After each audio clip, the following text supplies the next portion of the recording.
जेव्हाही तुमच्या नवऱ्याच्या डोळ्यात अश्रू आले ना, तर समजून जा तो खूप बॅड कंडिशनमध्ये. त्याला सपोर्ट करा, कारण माणूस सहजासहजी रडत नाही. आणि ज्यावेळेस रडला ना, त्यावेळेस समजून जा त्याच्यावर खूप मोठं दुःख आहे, खूप मोठं संकट आहे.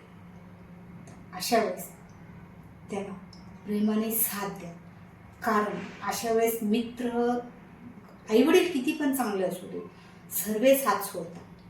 पण बायकोने जे 7 वचन घेतलेले असतात, सुखात पण दुःखात पण जे पण वचन असतात, त्यावेळेस बायकोचं कर्तव्य असतं की त्याला साथ द्यायची. त्याला प्रेमाने विचारा काय प्रश्न आहे, आपण काय सॉल्व करू शकतो.